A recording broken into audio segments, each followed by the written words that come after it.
Hello everybody, good afternoon and welcome to another live at the Waterhole. We're first up, we're at the Stony Point Nature Reserve just outside Betty's Bay.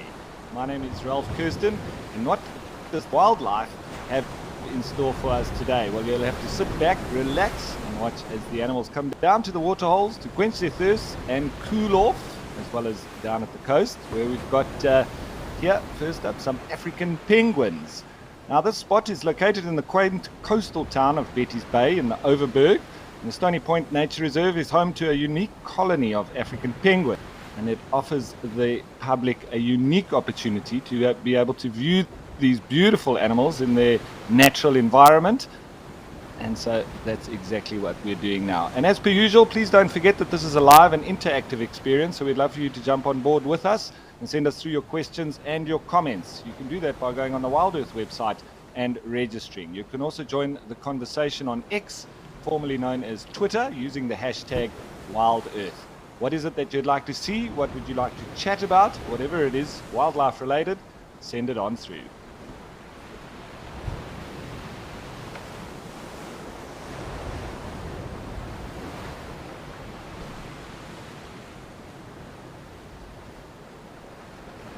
Now, these African penguins are endemic to the coastlines of South Africa and Namibia. And they commonly breed on islands, but South Africa is home to two land-based colonies.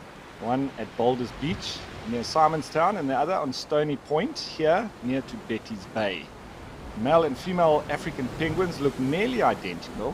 It's very difficult to tell the gender of a penguin without doing a genetic test. And the species is currently regarded as vulnerable to extinction.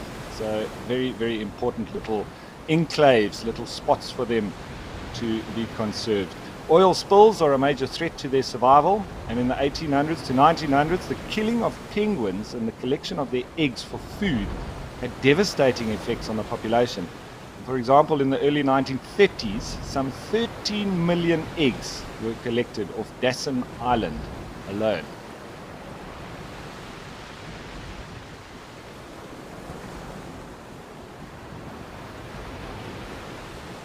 So it looks nice and sunny here, lovely summer's day. But that being said, I think let's go and have a look what the weather's going to be like across all the different locations.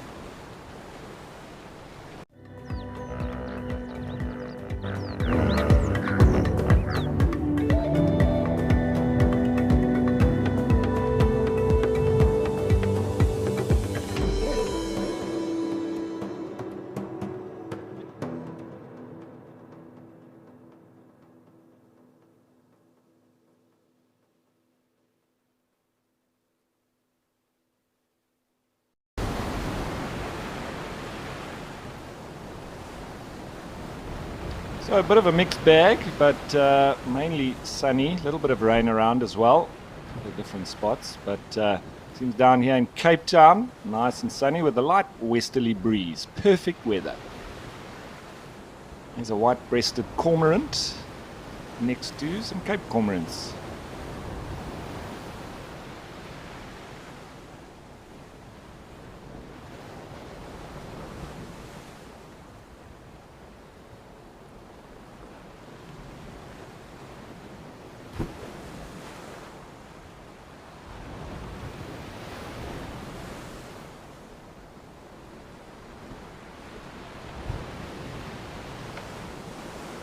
Now, Renee Knight is saying good morning from Canada. Lovely to have you on board with us, Renee. And, well, obviously for us, we're just around midday, just past. It's 5 minutes past 1. So it's an afternoon for us, but good morning to you and welcome aboard.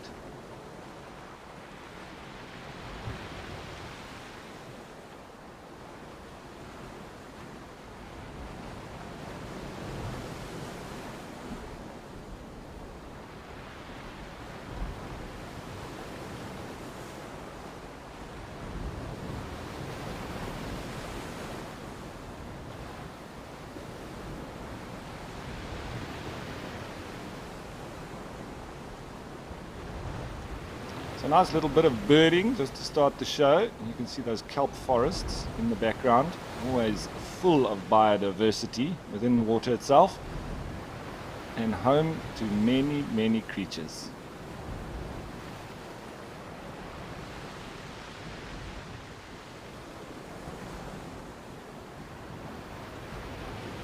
What a beautiful spot this is, and always makes you think of summer holidays.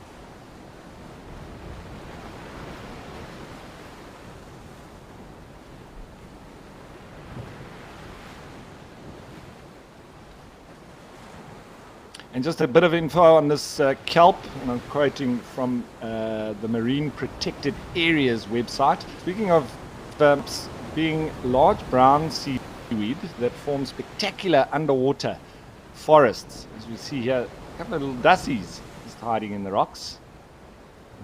One of the closest relatives to the elephant.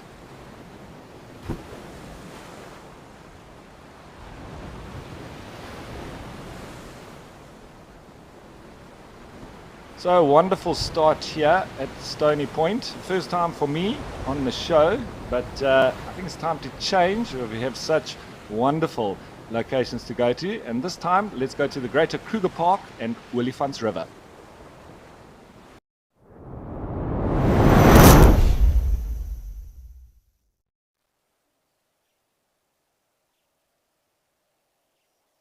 With another beautiful scene, the southern giraffe coming down for a drink.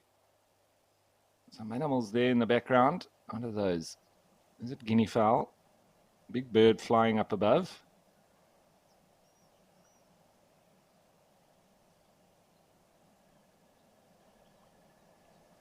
There's another one with it, two of them. I wondered if that was either secretary birds or gymnogenes. I couldn't quite make out. They looked like grey wings with black tips. Circling round, maybe we can get a better view on it. I think it's going the other way, is it?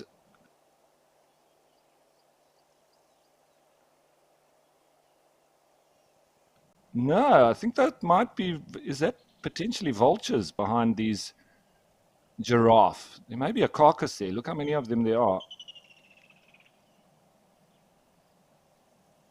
As we hear the woodland kingfisher calling.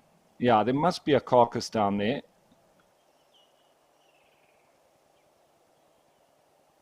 So I think that is a lot of white-backed vultures. And generally when you see them like that, it does indicate the presence of a carcass. My thinking would be that the lions have made a kill here and then left it to the vultures, whatever it might have been.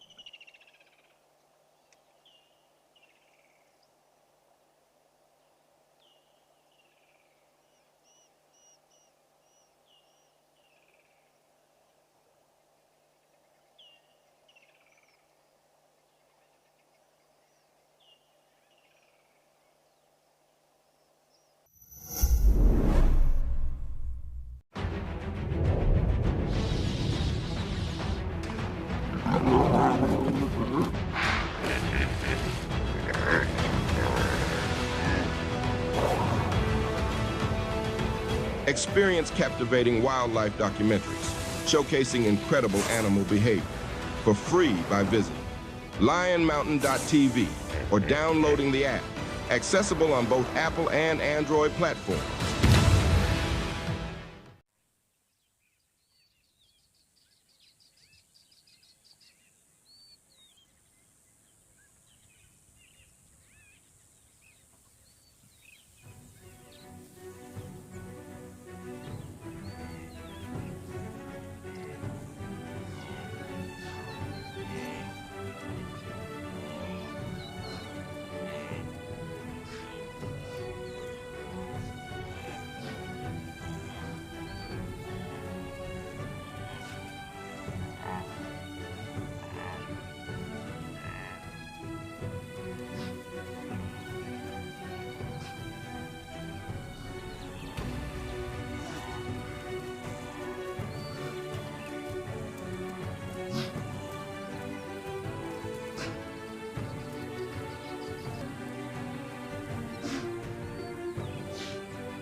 And Renee Knight saying water brings so much healing. Absolutely, Renee Knight.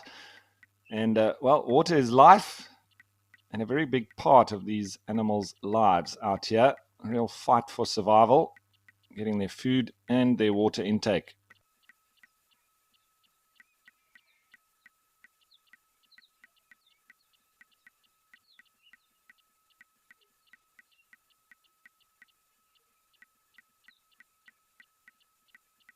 So you can see these impala just feeding on a bit of this new shoots of greenery, and they might also just be licking at the dirt as well, in what we call geophagia.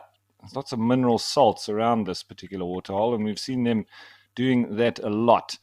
So I think they might be doing a bit of both, feeding on the grass as well as on the dirt.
So it's all the females here, no males present in this little group.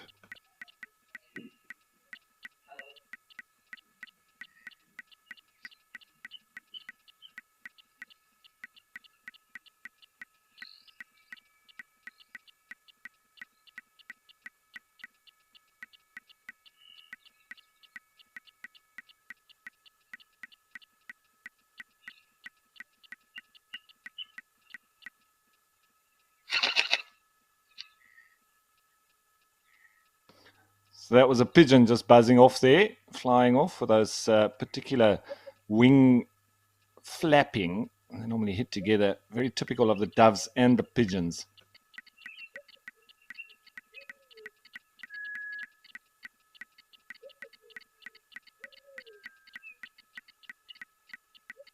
So Gary Barlow wanted to know, can impala and gazelle interbreed? So Gary, well, firstly, in the wild, it's a little bit difficult for them to mix, if geographically with the locations of them. So, but you can always have a bit of interbreeding between specific species. I don't know of any examples of impala interbreeding with gazelle. I'll have a look and see if there is any evidence of this.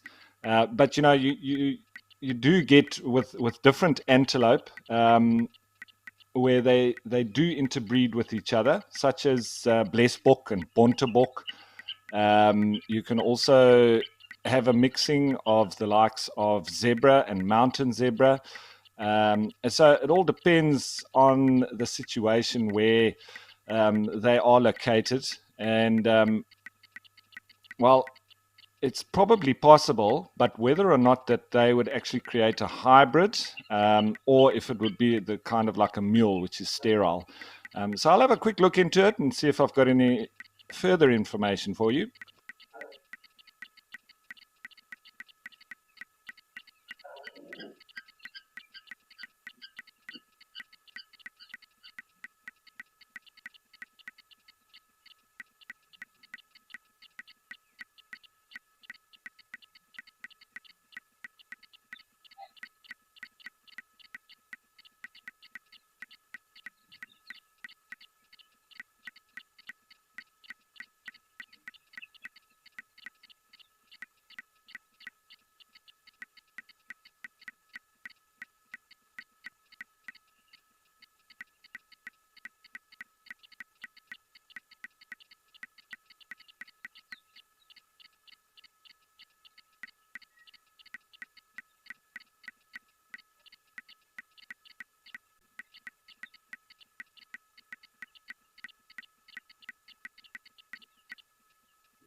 So I haven't found any evidence of interbreeding between impala and gazelle, but it's probably possible, although very rare, and most likely in captivity if that would happen. But researching that, come across some nice write-ups on the differences between gazelle and antelope in general.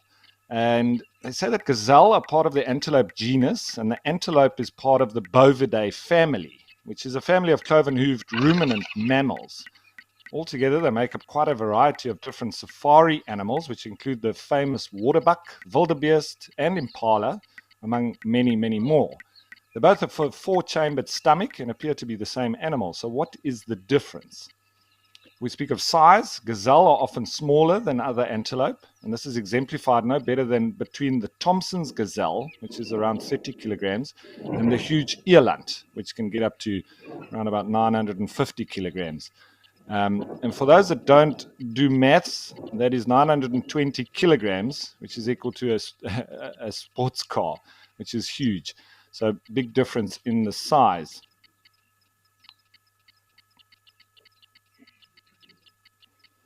And with that being said, I think it's time to change of place. Let's go to the Greater Kruger Park and Cat Eye.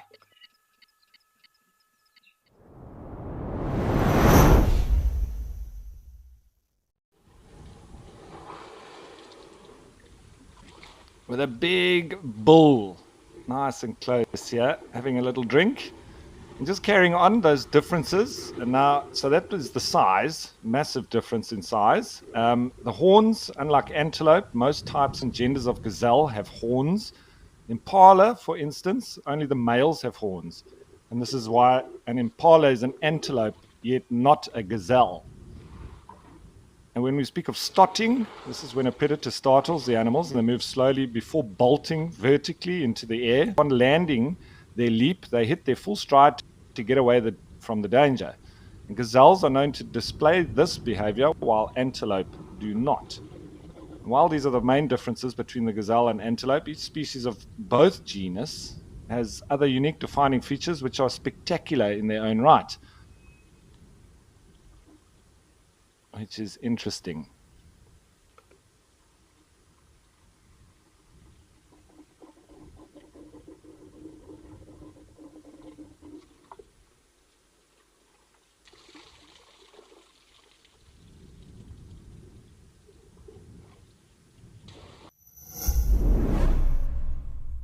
We've got a refreshing splash of entertainment this March.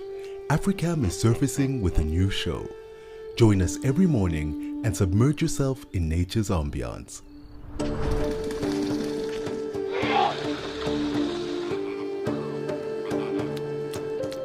Watch it live and transport yourself to the finest watering holes across Africa. WildEarth, connecting with nature.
He's getting nicely cooled off now. His ears are lovely and wet. There's a bit of a breeze coming through as well. That'll be helping.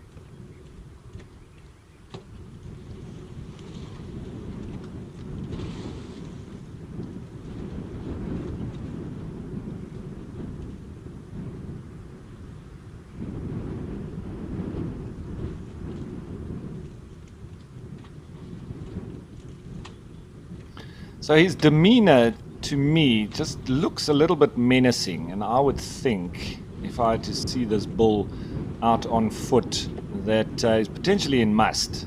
I don't know, his body language just seems to speak to that. You see how his trunk's over his tusk. He's wet. I think if he wasn't full of mud, we would potentially see his wet behind or in between those back legs. He's either pre-must or going into must. I'm pretty sure of it.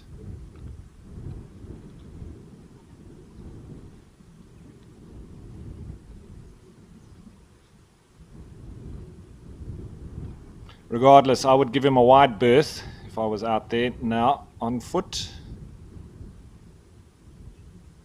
He just looks like he might be wanting some trouble.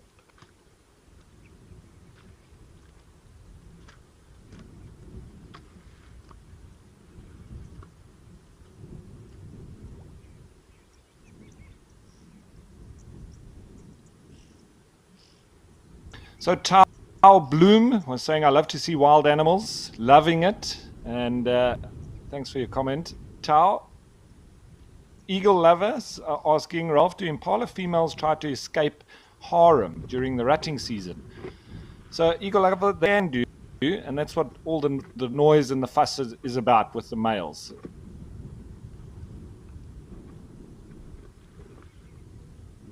So sorry for any audio breakup that you may be experiencing. We'll work on that. But yes, eagle lover, they can attempt to do so, but the males, they fight amongst themselves, but they're also hard at work keeping all of those females rounded up. So during the rutting season, that's why the males sort of lose condition so rapidly, because they are only concerned with the females and fighting with the other males. They don't really drink or eat, and so within a few days they look rather raggedy and normally get pushed out from the next in line of the males. And this does ensure that you get a nice mix of genetics from males coming through females, rounding them up once losing condition, and so the turnstile continues.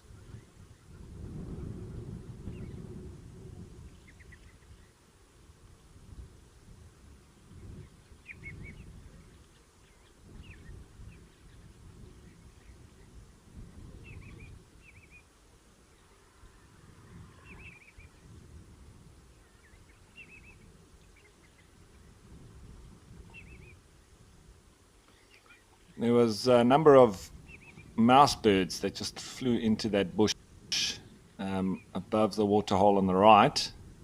Probably red-faced mouse birds, cooperative breeders, as are the oxpeckers and the woodhoopers. Yes, the woodhoopers as well.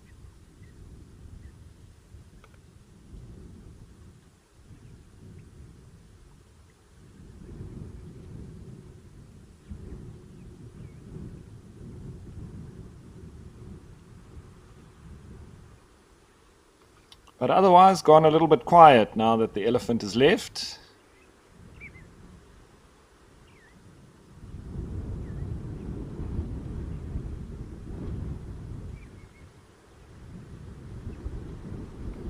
And so now that it has gone quiet, I think let's change of place. Let's go to Kenya and Old Donyo.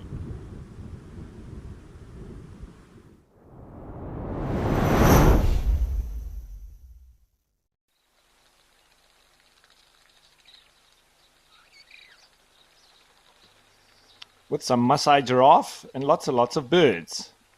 And this waterhole was also filled up nicely. It was getting a little bit low. They've obviously turned on the taps.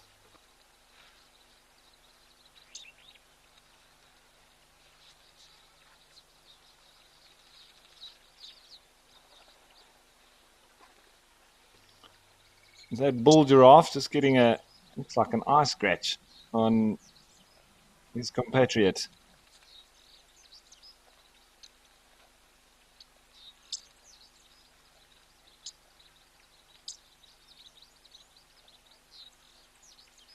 See, the oxpeckers also use the opportunity when the giraffe come down for a drink to do so themselves and also partake in a bit of bird bathing. There's a few of them splashing about in the water on the right, in those puddles.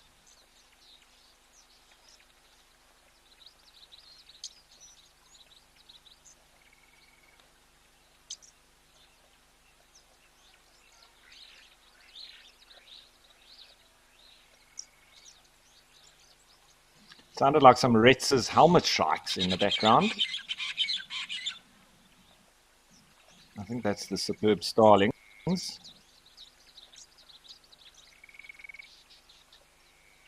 Lots of Maasai giraffe. You see this there underneath the umbrella thorn.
So the giraffe, never a wasted opportunity. They'll, even when they're standing still digesting their food and chewing the cud, ruminating.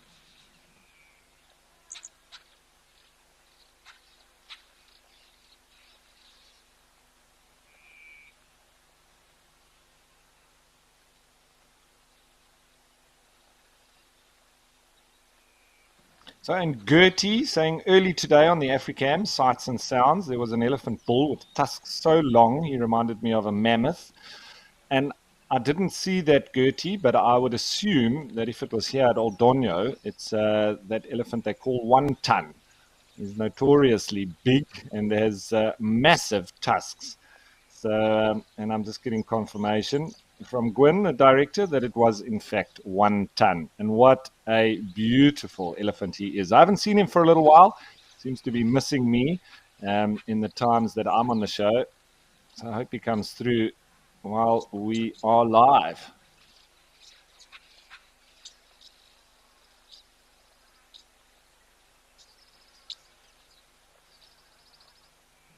See those oxpeckers there, just enjoying the mud. So having a bit of a bird bath.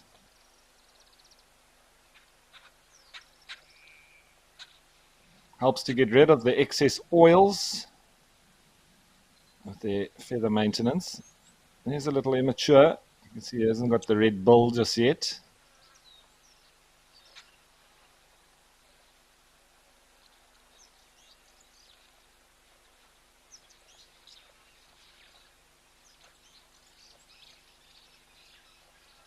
He's scuffing the dust up there, trying to get it all the way in through the feathers.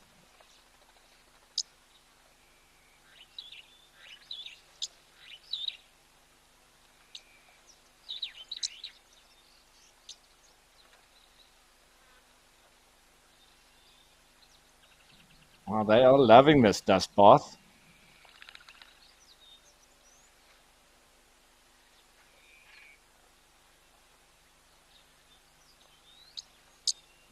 I think it also just generally feels good as well when they do this.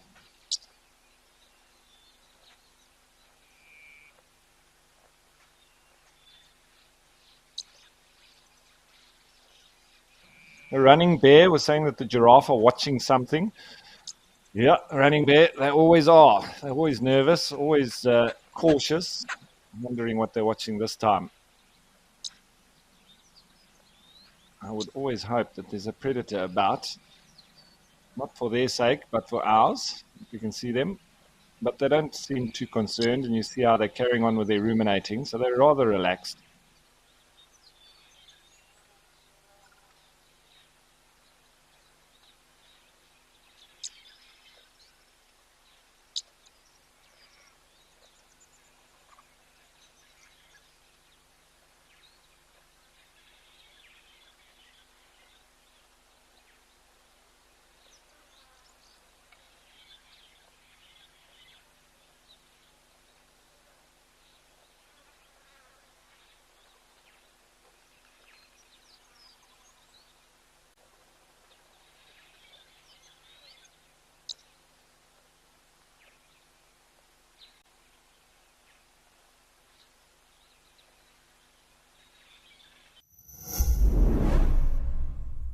Our march to freedom is irreversible. We raise our hands and we say, we will be free! Great mass of South Africans denied their humanity.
You watch how these red-billed oxpeckers comb through the hair, and that's typical of these birds. The yellow-billed, they literally pick the ticks off, not in a combing motion like this.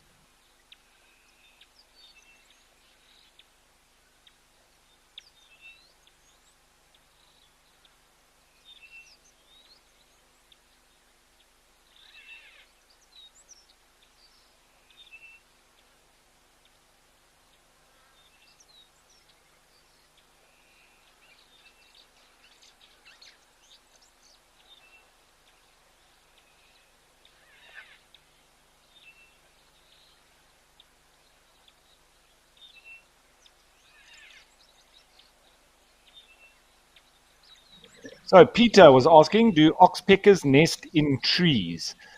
Peter, yes, they can do. They nest in holes, usually in trees, but sometimes in other types of cavities as well. And these can even include man-made structures like holes in walls. And the nests are lined with grass and often with hair that they also pull from their hosts. So in this instance, you'll probably see a lot of giraffe hair inside these guys' nest. Being cooperative breeders, it's all a family unit, and a lot of the individuals forego their chance of reproducing, putting their energy into assisting the alpha male and female to nest, to rear, and to rear the young as well. So it's all a collective, almost a real group strategy from the cooperative breeders. And on a lot of the game reserves that I've worked on, they do have an affinity to building their nests inside the roofs of lodges. And very often on the places that I've managed and so on, they've always nested in the roof above my office. So you often have, and they can be very noisy inside there, but it's lovely to have them. And well, we do know what work they do for the animals. Not always helping them, though. They can be parasitic, keeping those wounds open. Being sanguinivores and the eaters of blood, they are the vampires of the bush.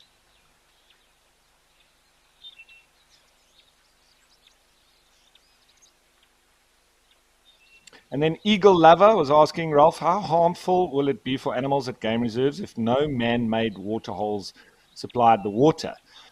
Yeah, that would be a problem, Eagle Lover, because with them having boundaries and fences, and they're not able to migrate to areas where there are water when the water runs out, where they currently are, they would perish. So, especially the very water-dependent animals, and giraffe would be included in that. But yeah, if we stopped supplying them with water, then we'd actually have to give them corridors leading to places where they could find water or something like that. And for instance, in the game reserve up in the northeastern corner of Namibia, over the last few years, there has been a real problem there with them not being able to pump the water into the water holes there. And that's really in the Kalahari, very dry. So there's actually been a big die-off of a lot of animals up there. But the upside is that they are actually able to move into the areas along the Zambezi and even to the Kavango River, etc. So they're able to, on a small level, migrate to where the resources are better and there is water. But yeah, if we let the water dry out in all of these artificial water holes, we would see a lot of animals perishing.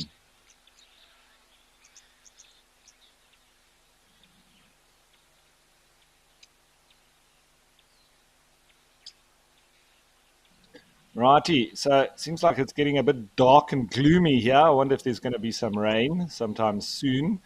But with that being said, I think it's time to change of place. And we're heading back to South Africa. And I think we're going to Tau.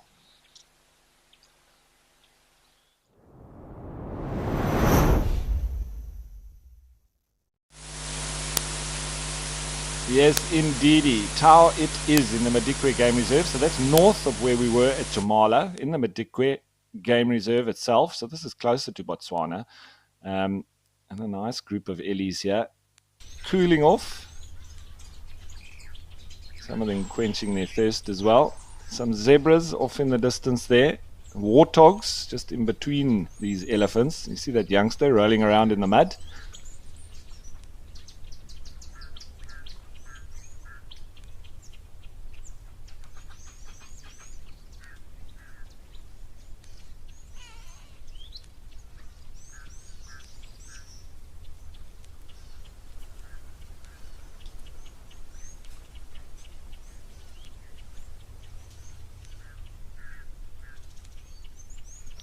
You can see that little baby trying to get its trunk working properly. It looks like it might be getting there.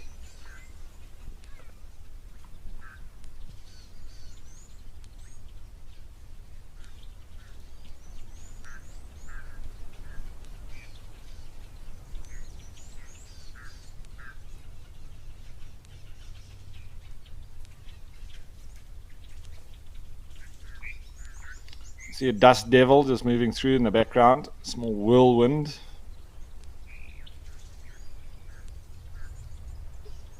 And of course the elephants really do love the mud, that is for sure.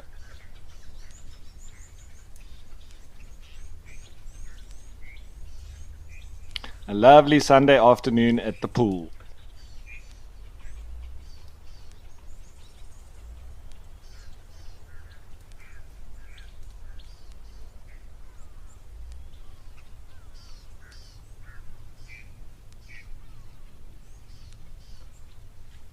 There goes a warthog just moving through in the background, and the blacksmith lapwings also just near to the elephants here. They're probably taking advantage of these big animals, bumping up some insects for them.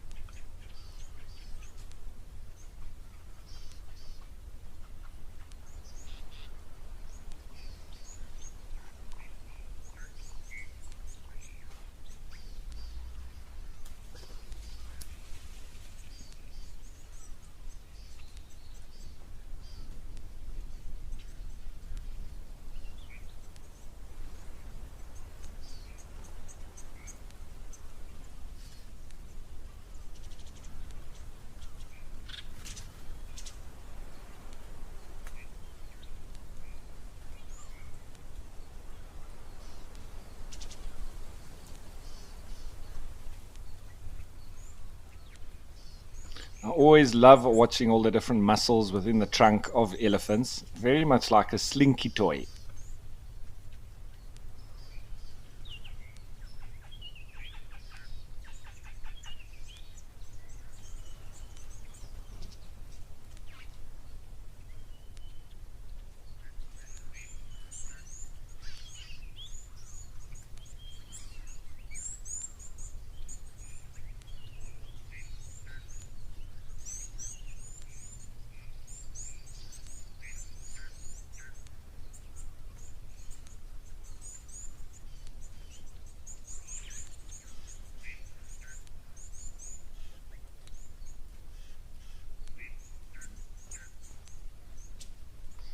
So a couple in the background there starting to, what looks like, move away from the waterhole. So maybe we'll see that these youngsters will get the signal.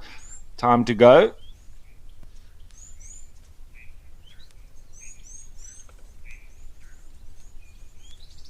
They're just having so much fun. I don't think that they would want to leave.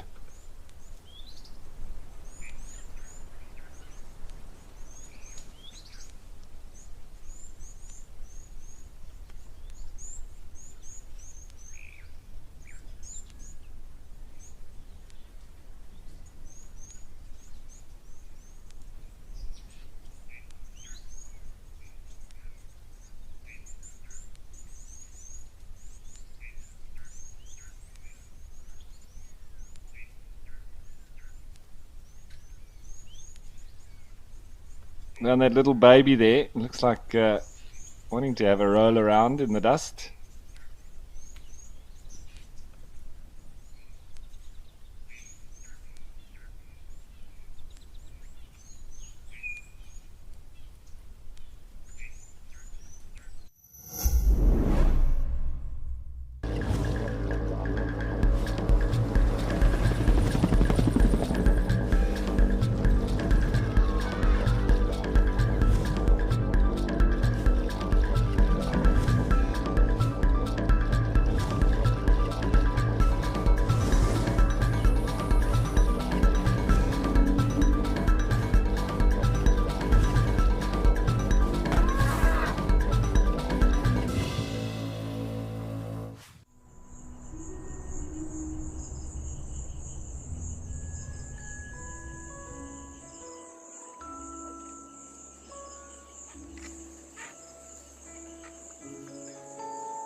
Right, so lovely with these elephants, but now it looks like they're slowly moving off. So we'll do the same, and let's head on over to Simbavati.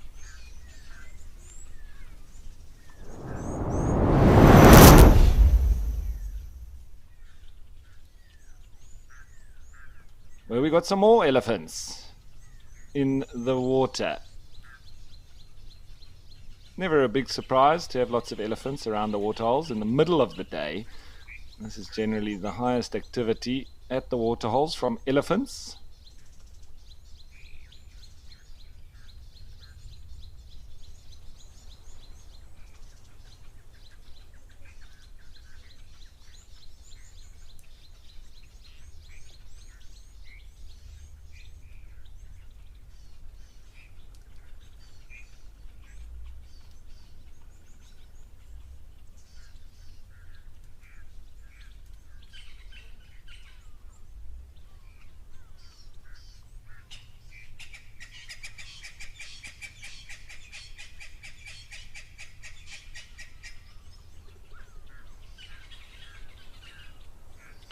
So just furthering on the question from Lucy Kwedi around the elephants getting stuck in the mud, and found an article on the Getaway magazine. This was posted in November 2022, talking about elephants that were rescued after being stuck in the mud for 5 days on Lake Kariba. There were 2 exhausted bull elephants that were successfully pulled out of the mud on the shore of Lake Kariba by a dedicated team of wildlife funds and Kariba town civilians. The 2 elephants were first spotted on the 16th of October on the shore of Lake Kariba at Nyadodza Sapi confluence, and it's determined that the 2 were probably stuck for at least 5 days before they were discovered. Wildlife rescue and local park rangers were called out to assess the situation. It was first thought that the elephants were too exhausted and would have to be put down. However, as the rangers approached the 2, they became more alert, working harder to free themselves. So the Kariba Animal Welfare Fund Trust called a team together to rescue the elephant, and Zim Parks and the Zambezi Society sent rangers and even civilians from Kariba town volunteered to help with the rescue mission. Heavy machinery and ropes were used to get the elephants out of the mud, and food and water were sent for them, then hungry and exhausted mammals. After 2 days of failed attempts and broken machinery, they managed to free the elephants. And they were given lots of food, water, and time to regain their strength and stand up on wobbly legs. Due to the location of the elephants, it's hard for the Kariba Animal Welfare Fund Trust to track the 2 survivors. However, one of the males was seen 3 days later, and they were happy to report that he was absolutely fine. So yes, but they say that very often when elephants do get stuck in the mud, it can, more often than not lead to fatalities, because once they get exhausted, very often they, perish quite quickly.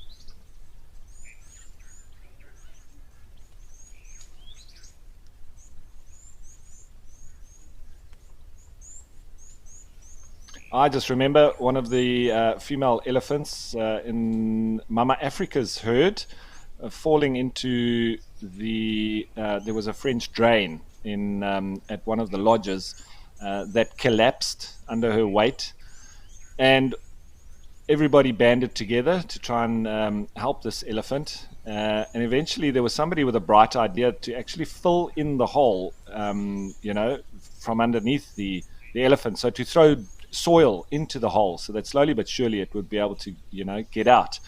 And they sprayed it with water, they kept it cool, and everybody worked together and eventually did get it out. Sadly, though, when the female then rejoined the herd, they actually killed her. So, shame, that one wasn't a happy ending. But yeah, very often it's not when the elephants do get stuck in the mud. So they do really try to avoid those kind of sticky situations, pun intended. And that's very often why they sort of react to the weather in areas which would be potential difficulties for them. They normally leave those areas, led by the experienced and older individuals within the herd that understand and know the dangers, either through experience or having been taught by their elders previously as well.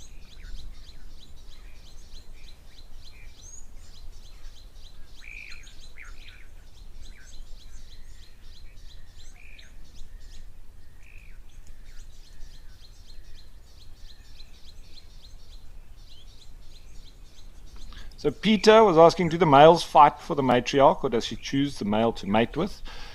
Yeah, well, she does have, the choice, and obviously when she comes into estrus, then it will be the bull that is in must, that's in the area that, would potentially mate with her. So not necessarily that she'll get to choose, because it's, the males, they sometimes do quite forcefully push themselves onto the females. But if she's coming into estrus, normally she would be receptive, and it would be that bull that is around, that's in must, that would most likely mate with her.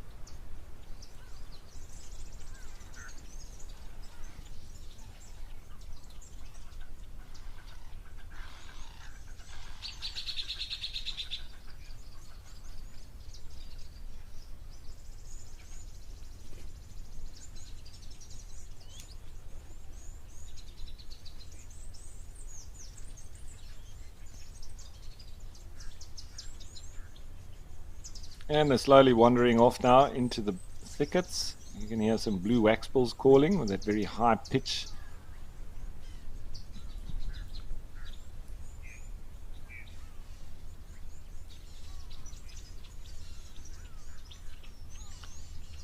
And there's a game viewer full of rangers that have just gone past.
So lots of birds there. What do we got? Long-tailed or meave starlings.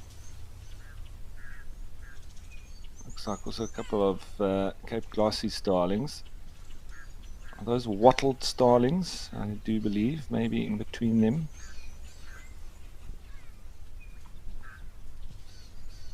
Yes, it is wattled starlings.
So just enjoying a bit of a drink, quenching their thirsts on the starlings.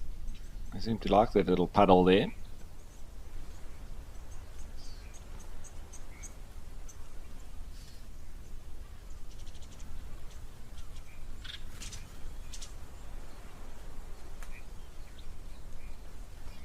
All right, so nice little sighting with these birds. It was nice seeing those wattled starlings, but I think it's time to change, and let's head back to Tau.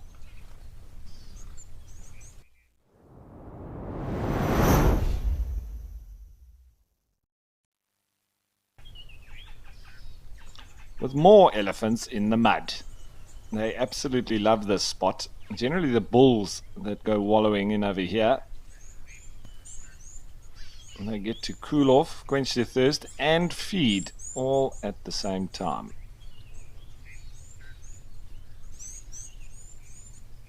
I think the youngsters wouldn't venture into this part. They could very easily get stuck. But these bulls seem to engage their 4x4 and diff lock, and they're able to move through quite easily. Well, that one's going right into the mud now.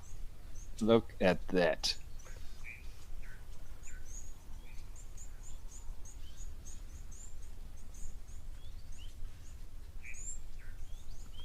Must be lovely and soft. I could even catch a snooze.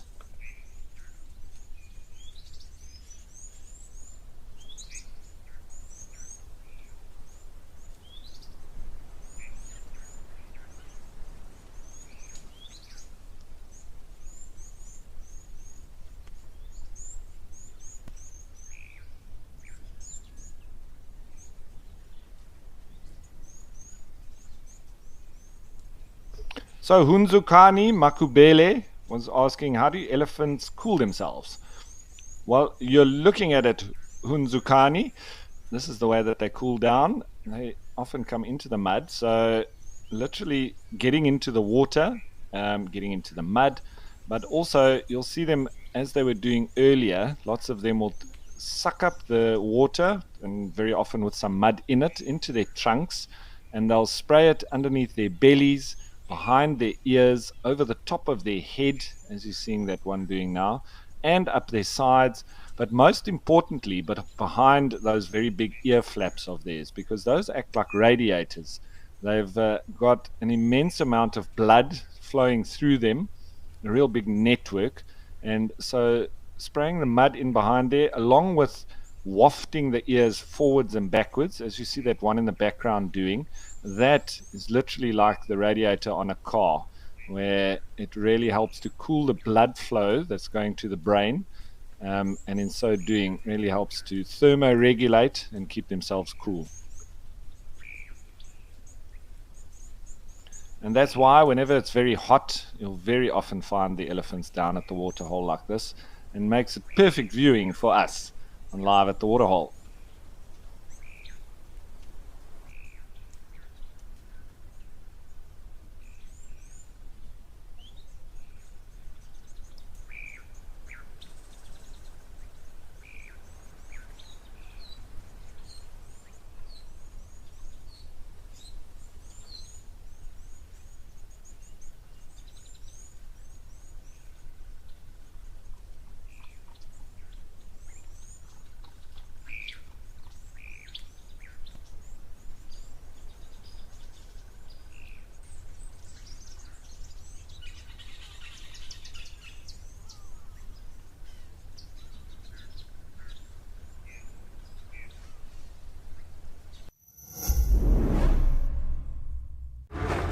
Out in the wild, life moves fast. To capture the action, you've got to be in the right spot at the wrong time. Now, incredible animal behavior, selected from amazing amateur and professional footage, to reveal the secret lives of animals in motion. This is raw nature, caught in the act.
So Hunzukani Makubele was asking, do the ears cool the elephants? Yeah, you'll be right on the button there, Hunzukani.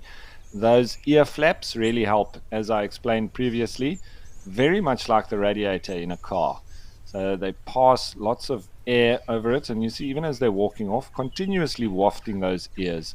So that's probably the primary way that they do thermoregulate and help to keep themselves cool. And then they assist that with spraying lots of cold water and mud in behind it as well, and then continuously carrying on with the ear wafting. The hotter it is, the more they'll be wafting those ear flaps. See the zebra having a bit of a go at each other in the background there, causing all the dust.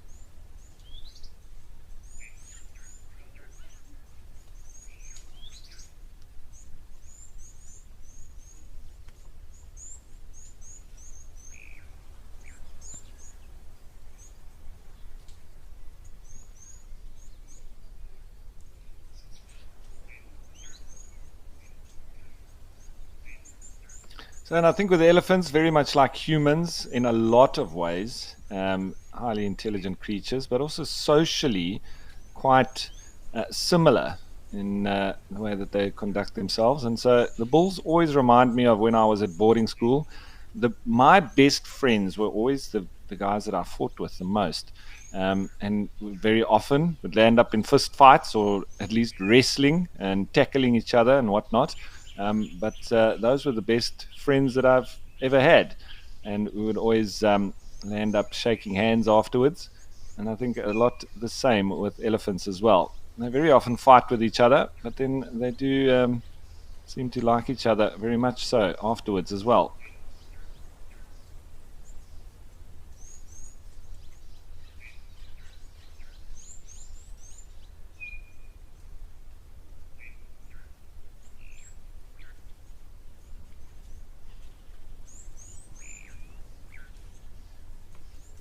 So Sanjeev Roy was saying, I wish Africam do cover one of the most picturesque national parks in the world. That is Mana Pools National Park in Zimbabwe for a few days. That would be absolutely amazing, Sanjeev Roy. I think Mana Pools is probably one of the reasons why I got into the career that I did. At a very young age, my parents took me there. We went on a wonderful holiday right through Namibia and Botswana and Zimbabwe. But it was the wilderness of Mana Pools that really sucked me in. And I think, I was around about 10 years old. And ever since then, my mind was made up of what I was going to do. Now, Orchid Fairy was asking, do the bulls ever injure each other with their tusks? The orchid fairy, not only do they sometimes injure each other, sometimes they snap off each other's tusks, sometimes they can injure each other, they can puncture, they can even kill each other. So all of that is possible, and all just on the levels of degrees of how aggressive the fight is, depending on, if they're in must or not, if there's any females in estrus and fighting for mating rights or whatever it might be. And yeah, it can go all the way to one killing the other. And I've actually witnessed this on a number of occasions. It's very powerful, obviously, as you can imagine. But eventually it's quite sad with the passing of one of the individuals. But I suppose that's wildlife, and that ensures the strongest genetics will come through. And also, very often when there's a dominant bull that starts to age and gets past his prime, we'll have a younger bull that wants to come in and take his place.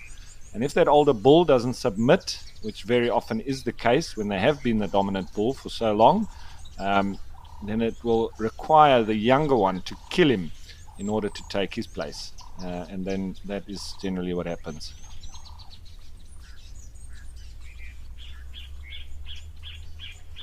It can literally be a little bit like Game of Thrones eventually.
So most of the elephants now moving off, and just this one remaining, still enjoying this lovely green grass and keeping cool in the mud.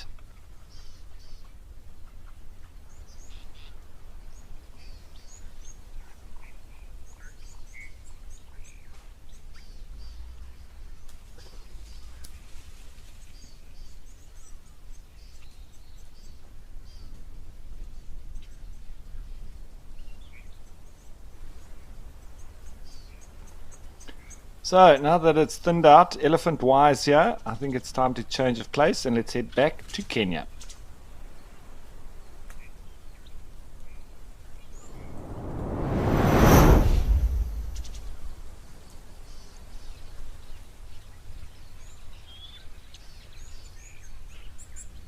With a wonderful Maasai giraffe with his red-billed oxpecker hitchhikers. Not a great view once again today on Mount Kilimanjaro in the background there.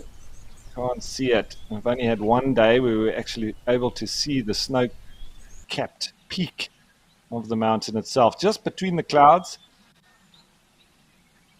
but no such luck today.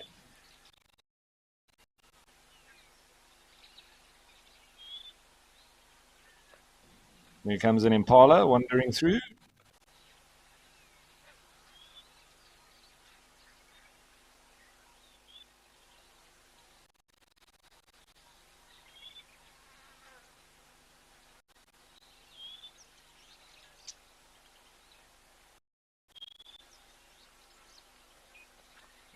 There he goes, getting down now for a drink.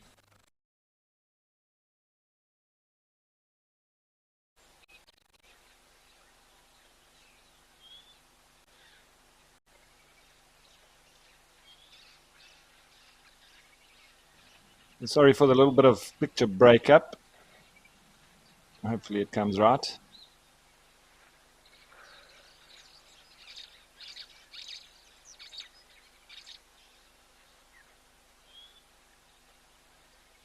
You can see very clearly there now, those bald patches on the top of the ossicones. He puts his head down.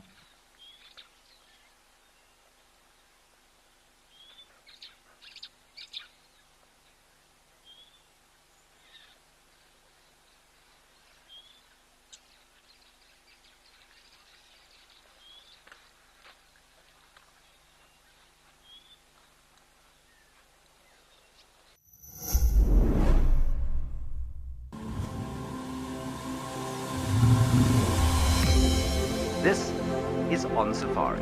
Now remember, this is live and interactive, so we'd love to hear from you. To be having these incredible experiences in this wild underwater forest. It was just one of those things which I don't think I'll ever see again in my life.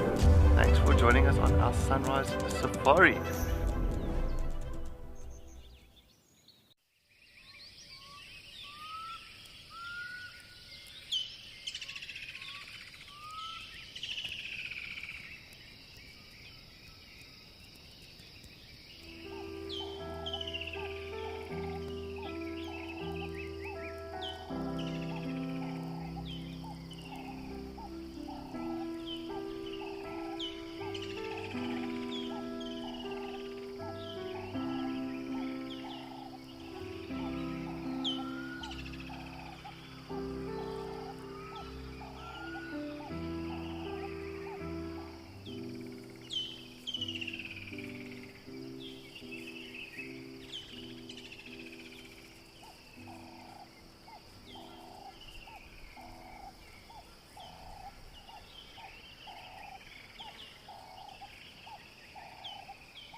So really enjoying his drink, but also being a bit irritated with the oxpeckers.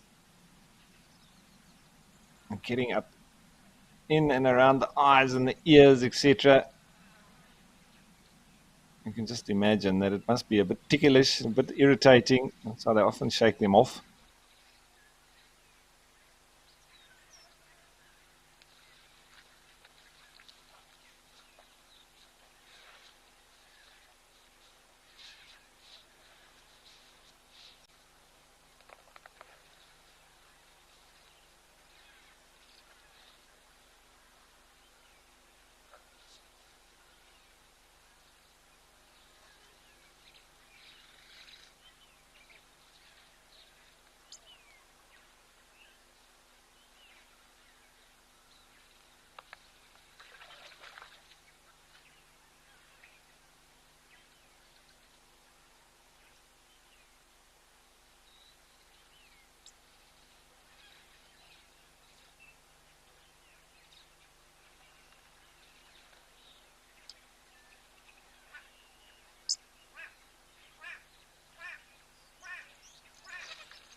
I really do hope that one of these days we're going to have a lovely big lion pride come waltzing in here for a drink. Maybe it'll happen as we go into the winter months and it's a bit cooler.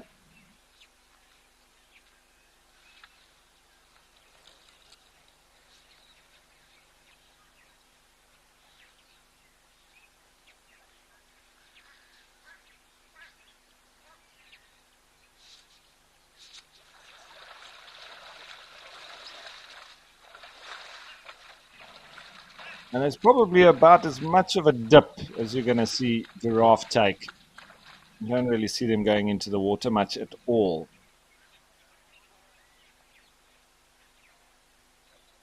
And Running Bear saying that this giraffe is beautiful. Absolutely. What a fine specimen. And off he trots. Well, I would say that gait was a walk, but moving off quite swiftly.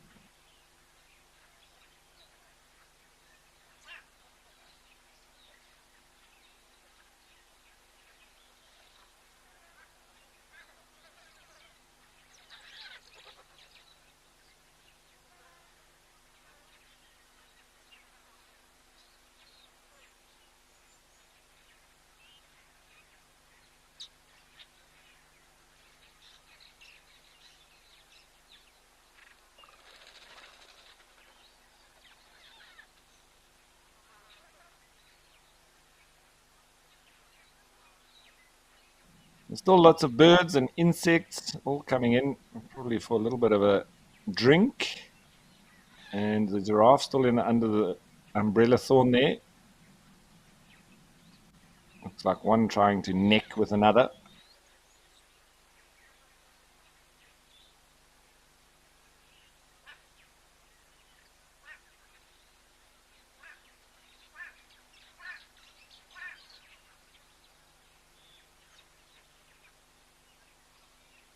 That's the perfect shaped tree for a leopard to be lying in as well.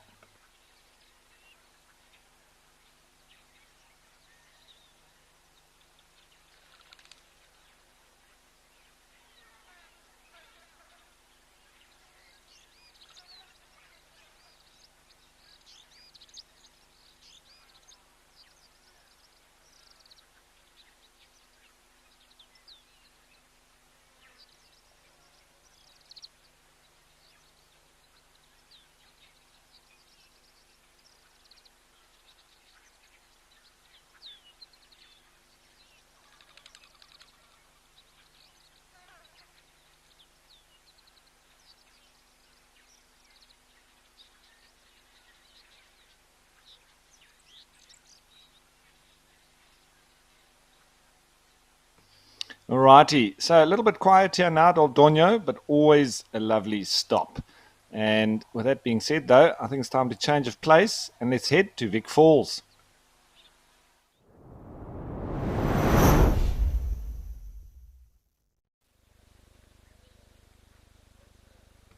Where they probably had their snack earlier on. Now the marabou storks, aka the undertakers. And looks like hooded vultures. Is there any others? Is there a white-headed, maybe a white-backed vulture? There's a grey heron off in the background, an egret as well.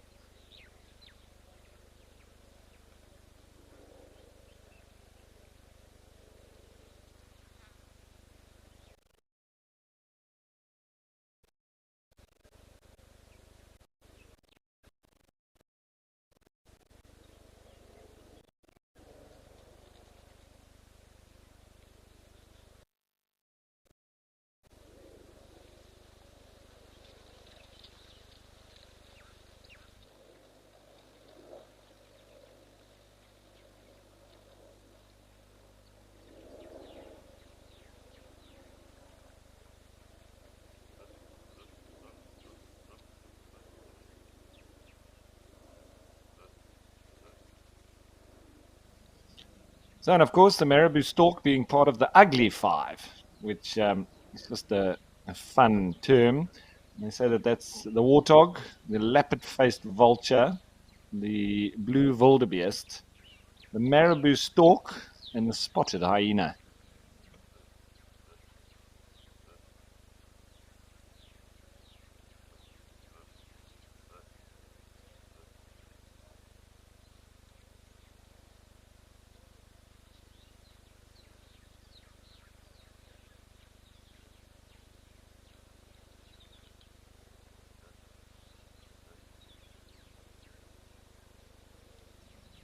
You see that grey heron in the background with some serious concentration. He's in a hunting mood, I think.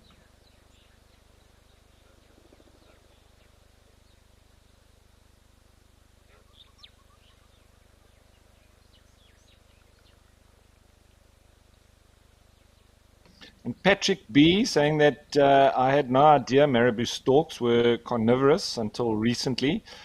Yeah, they're always around those carcasses, and hence the reason why, also because of the way they look. We call them the undertakers or the grim reapers.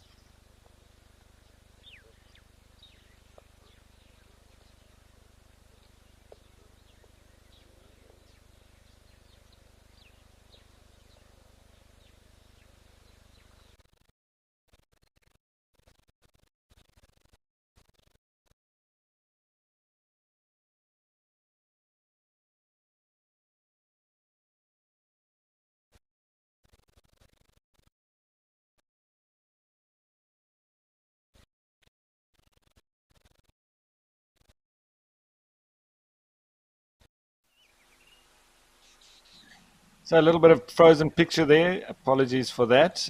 So we've headed on back to Kenya with these fighting bull giraffe.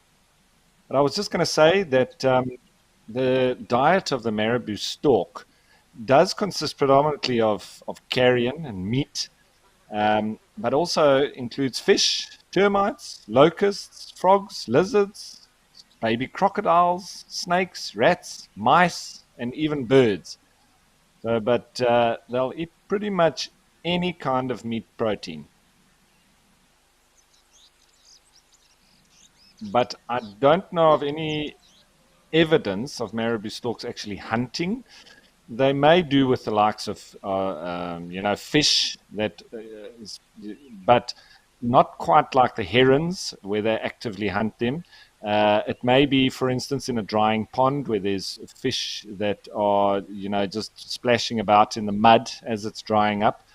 Termites, especially when there's alates, so the ones that come out that we call flying ants, but are flying termites, as well as with the locusts and frogs and lizards and all of that. They may, they're opportunists, so they'll grab it whenever the opportunity arises. But you'll always find them around carcasses and wherever there's readily available meat.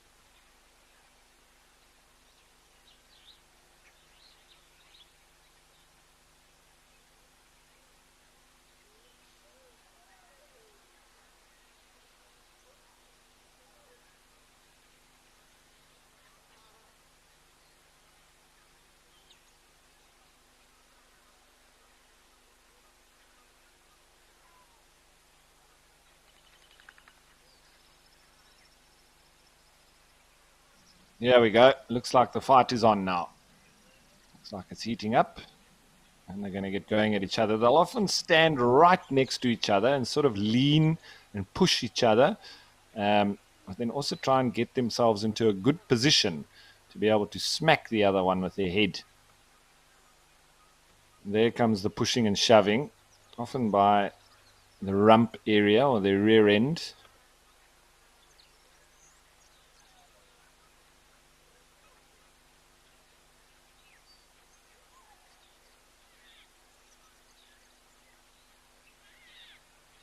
Okay, so a little bit of activity elsewhere. So I think let's change of place and go to Simbavati.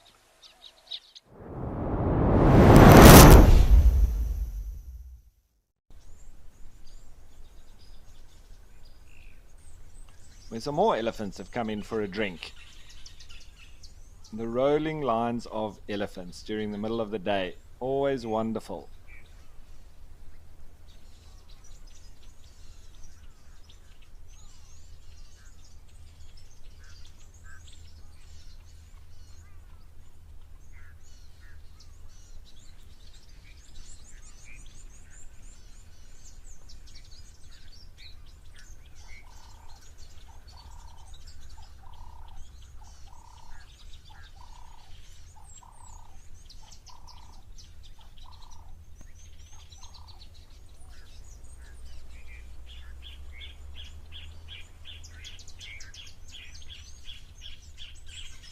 Alright, so a little bit of technical difficulties here, so I think let's change of place and go back to Tau.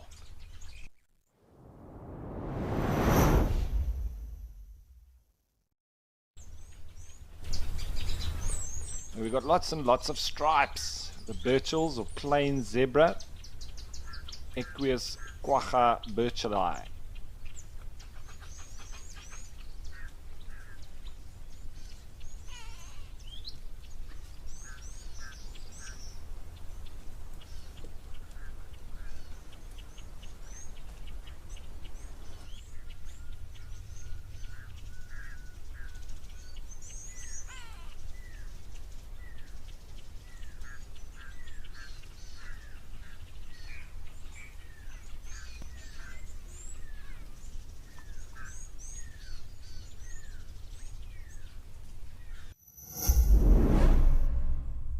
Our march to freedom is irreversible.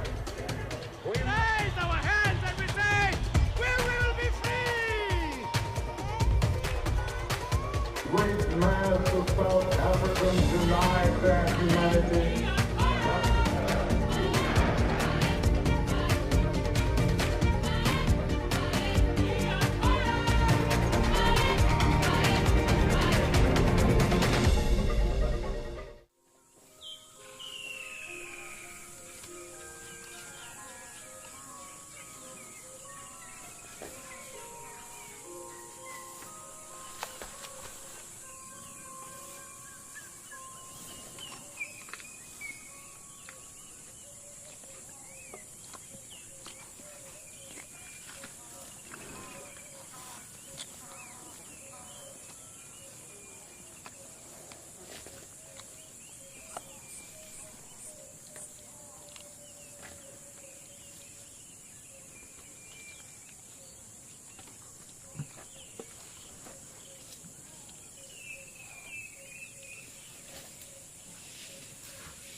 Ooh, there's a Cory bustard off on the right hand side.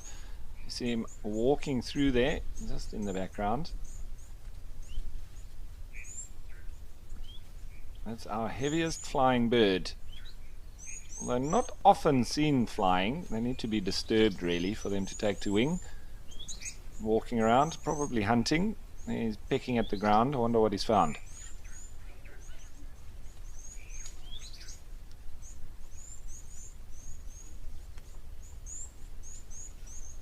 What a beautiful scene this is with all these black and white stripes, lovely contrasts, and I think this would make for amazing photography.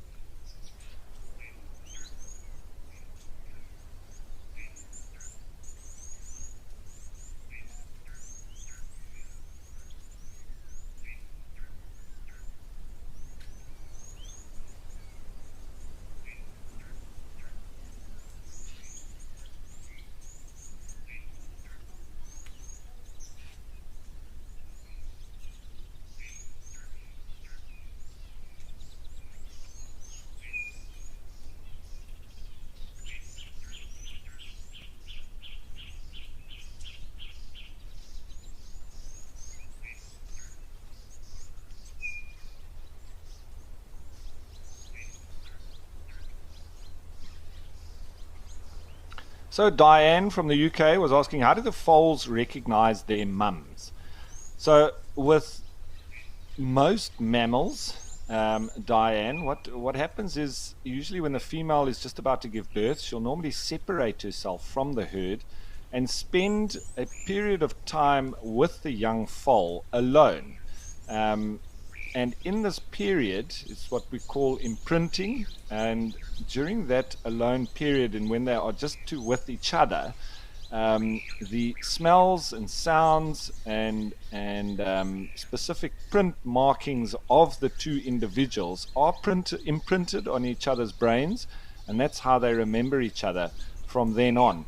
And that goes right across the board. I mean, you think about a colony of seals, and the babies, you always wonder, how do the mothers know exactly which is theirs?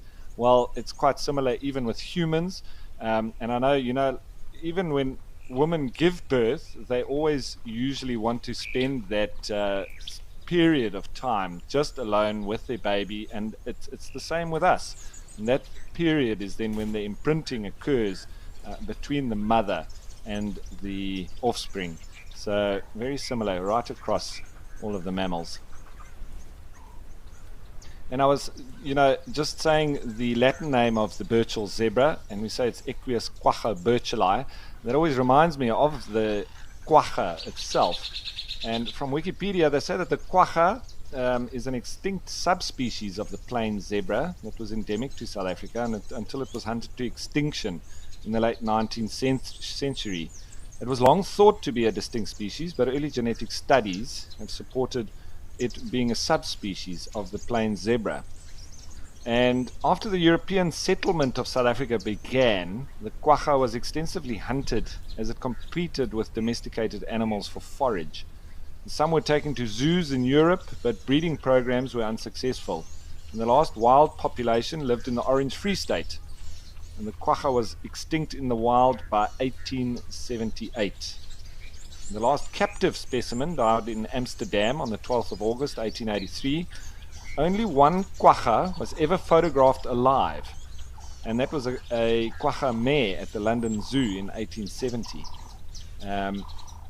And it sort of looks like a mixture between a horse and a donkey, quite literally. And the sort of head has got all the stripes, and as it goes past the front legs onto the midriff of the body, it's sort of black, and then no stripes at the back end. So really, when I saw what we called a zonkie in Namibia, which quite literally is a cross between a zebra and a donkey, that immediately reminded me and made me think it was a quagga. But then I was told by the locals that literally is a mule and a mix between a zebra and a donkey called a zonkie.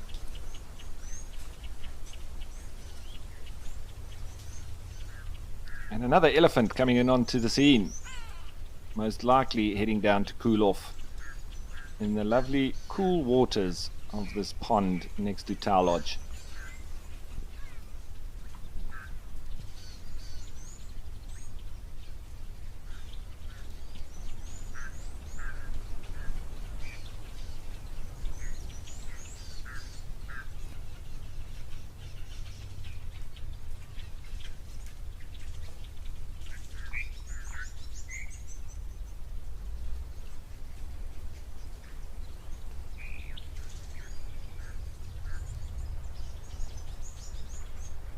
And still all the nests of the southern masked weavers there in that bush.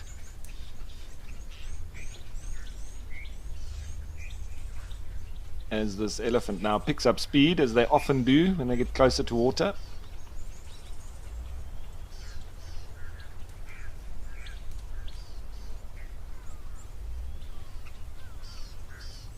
Looks like is that Egyptian geese in the waterhole. There's our blacksmith lapwings and the zebra getting out of the way with a blue wildebeest on the right there.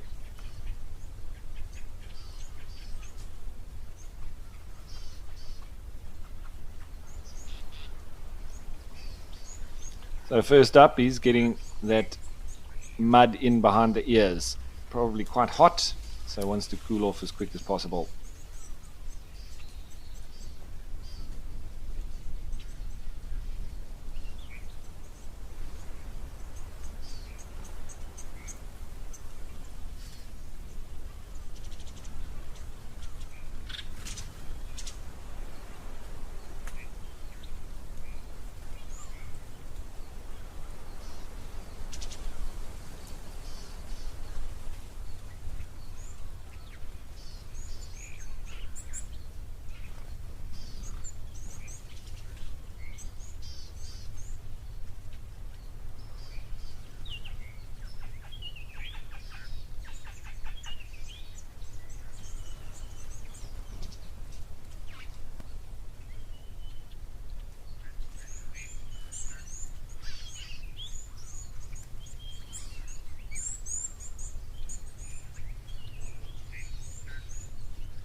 So this elephant now just enjoying a lovely cool off as well, as with the rest of them that have all come down.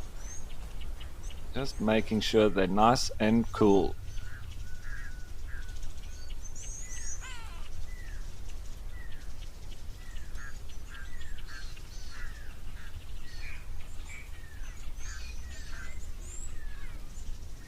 It's like a little sandpiper that's just arrived in off on the left of that blacksmith lapwing.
So Staalbach was asking, how common is tick bite fever with wild animals, and is it fatal? Well, the African tick bite fever it's a bacterial infection spread by the ticks, and they do get it. It's called by the bacterium Rickettsia africae, and it's obviously carried by the ticks. It's spread by them, and there can be some fatalities, but generally the animals have got quite a good immunity to it. So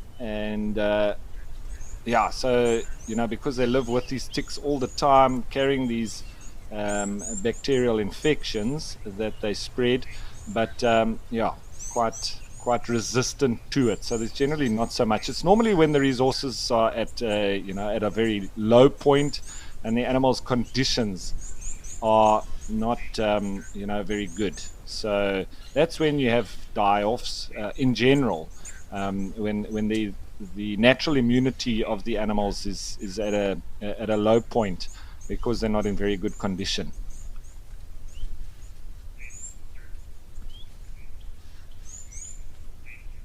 And Eagle Lover saying thank you for a wonderful afternoon and sharing interesting facts with the viewers. Thanks for joining us, Eagle Lover. With that being said, yes, it is nearly the end of the show. I hope you've all enjoyed today's live at the Waterhole once again. Lovely, relaxing afternoon, a couple of hours watching the animals as they come down to the different locations, and always wonderful to see. As I say, you never know what's going to happen next. And with that as well, don't forget that after this there will be the sunset safari, so don't go anywhere. It's going to be action-packed with the naturalists out and about, seeing what they can find, and hopefully they can get some predators and see what's happening with them. That would always be wonderful. So thanks to the whole WildEarth team, as per usual. You guys rock.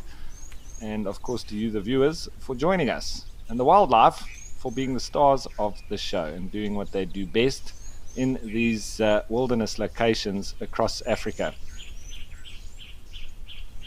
You see this way this elephant is standing as well. I always think he may be going into must as well. Just looking a little bit menacing. But he's had a wonderful cool off, and that's pretty much us for now, folks. Bush greetings, salagatle, ciao.